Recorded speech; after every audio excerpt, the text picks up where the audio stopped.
Welcome back to the Burn Podcast, hosted by Ben Newman.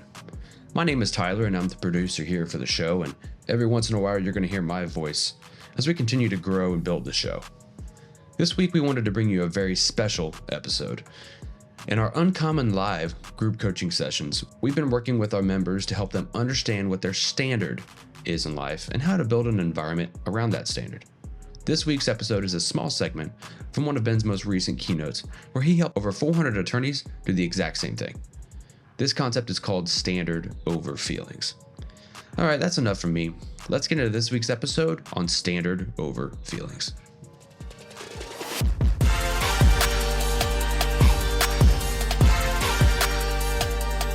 One of the most significant disciplines, conversations that I have with high performers is what I call standard over feelings. Don't allow your feelings to dictate how you show up. You have to choose to live to the standard one day at a time.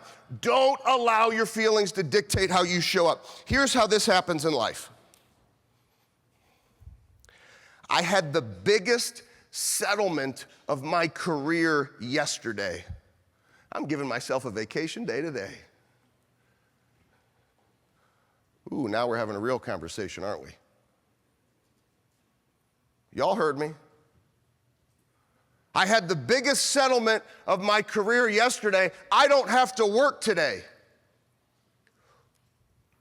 Did all of the work that goes into that settlement happen on one day?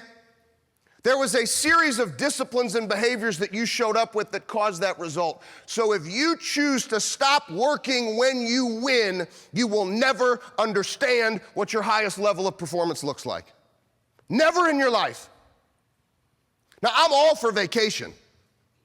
I got a beautiful wife, Amy, of 16 years, two beautiful children, 14 and 12. I love taking time off. I love vacationing. I have a tremendous amount of balance in my life as much as I travel.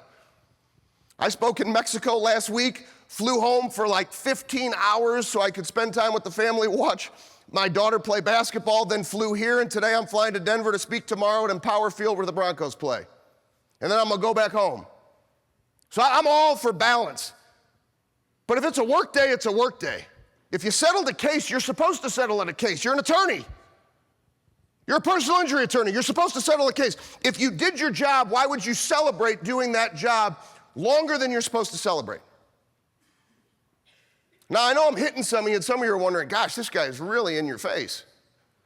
I apologize. I'm not for everybody. I work with some of the highest performers in the world for a reason, because not everybody really wants it. Not everybody really wants to figure out how great can you be. Not everybody wants to have this conversation about what do you do after you win? Are you really locked in on a relentless pursuit of greatness, or is that just something you say because you saw it on Instagram?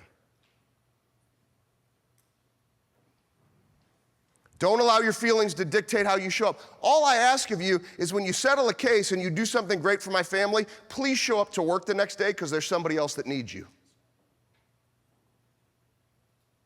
Now, sometimes if we don't settle the case, or we've got a bad month, or a bad 2 months, or a bad 3 months, I don't want you to quit. I want you to keep going. Because if you stop, you'll never have the opportunity to impact me either. It happens both ways. So what we must stay focused on is no matter what great thing happened yesterday, what we think is going to happen tomorrow, we have to stay focused on winning one day at a time. We have to understand that you can connect to the burn and what drives you every single day. It's 100% your choice. You can identify beyond the one thing I had you write down. What are the personal things that you want to do every day that make you feel great, that you know when you do them, you're going to win that day? Robert, we attack that workout. I'm ready to win the day. You and I, we finish that workout, man, we got it. That's part of winning the day for me. What is it for you? Maybe it's reading a book, being locked in with your family. Do the personal things, do the professional things. Do the things to serve others at a higher level. Design how you want to win and take it one day at a time. And all I ask of you is when you do that, understand, have awareness, and have a level of intentionality. You're creating a standard for yourself, and that standard is how you define winning. So I know I'm being straightforward, I know I'm being direct, but is it really that bad of me to ask you to be your best every day? To say the responsibility you've been given, the license you've been given, the little boys, the little girls, the moms, the dads, the businesses that are counting on you, we just want you to show up every day. And to believe in yourself. See, periods of time when we're underperforming, oftentimes those are periods of time where we're not consistently connecting to our belief. If somebody's not consistently connecting to their belief, how likely is that individual to say, oh, I'm gonna tap into a little extra potential? It's not gonna happen. What does their action look like? It's less than the action that's the standard that causes them to win. So what are the results? The results are less than we would want the results to be. Why do we do this to ourselves?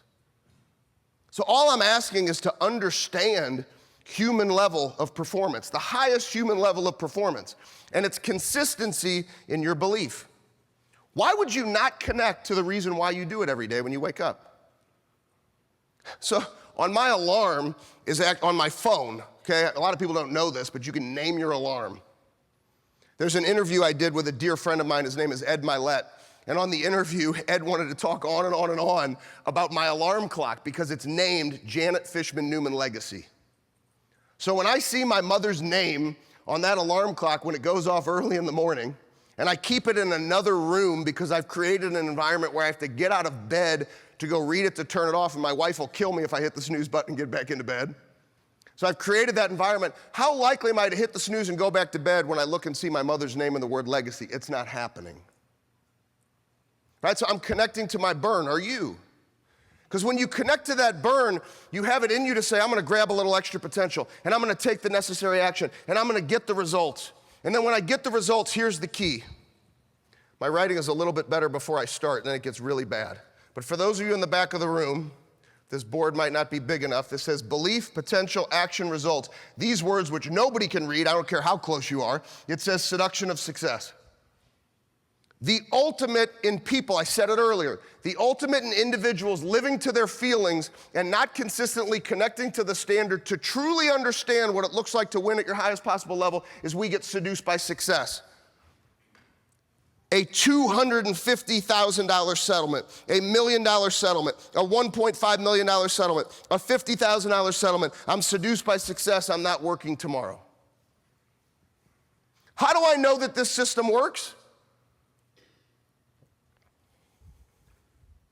In the audience, and you all will hear him speak tomorrow, is a dear friend of mine.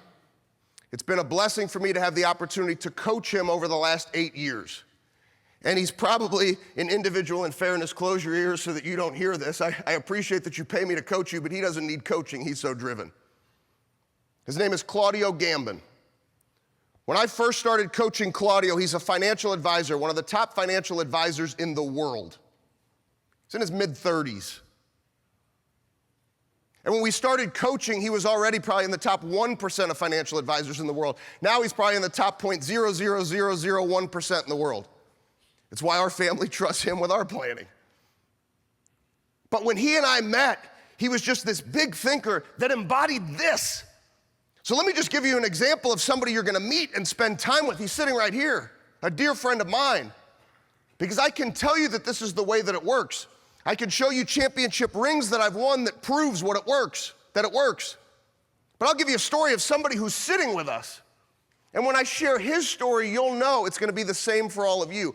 All of you have experienced exactly what I'm about to describe for a certain period of time. But now the question becomes, why wouldn't you want to feel this more?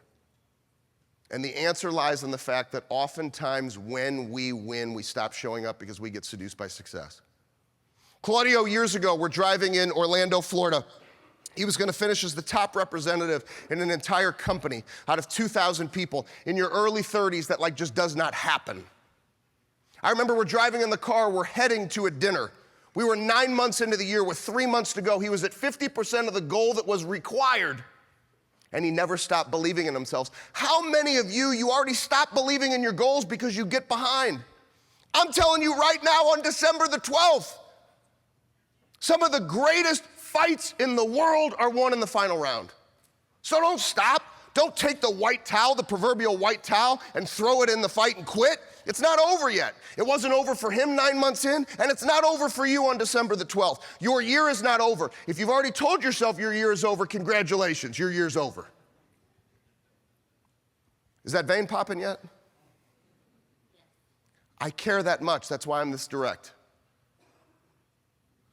Claudio and I are driving in the car. He says, I'm going to hit this goal. I need to do twice as much. He was at 1 million and needed to get to 2 million. So at 1 million, now he's already in the 0.0 whatever percent. Why does he need to do more? He ends up finishing number 1. That day in the car, I remember asking him the question. It's one of my favorite questions. When you meet amazing people in this audience, ask people, what makes you great? I think one of the greatest things we can do in the world is never stop working on ourselves. I still have 2 coaches. I still have 2 coaches, and I'm a performance coach. I read books every day. So I love asking the question, what makes you great? Claudio, we're driving in the car, right? And I look at him, I say, Claudio, what makes you great? He said, it's an easy answer. It doesn't matter what I sold yesterday. It doesn't matter what I think I will sell tomorrow. If I don't do what I said I was going to do today, the amount of guilt I live with is too much for me to handle. I would rather just do the work.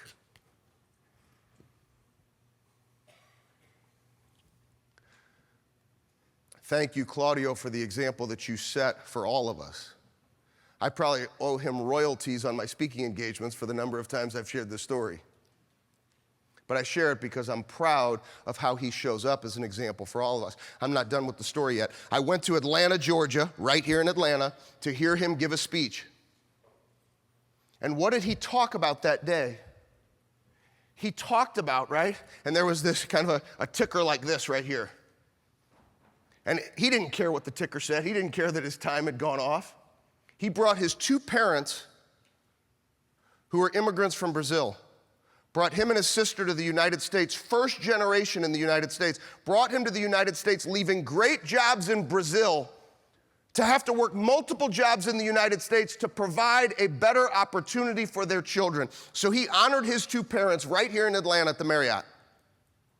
And he kept going and going and going, talking about the burn, the sacrifice that his parents had made. I know when Claudio thinks of this burn, he calls it stacking bricks. I'm gonna stack bricks every single day. I'm gonna take all the potential. I'm gonna take the necessary action. I'm gonna get the results. And the moment that any type of self-talk comes in about the seduction of success, I will not go there, because what I crave is the opportunity to wake up the next day and go impact somebody else. What do you believe? How do you show up after you win?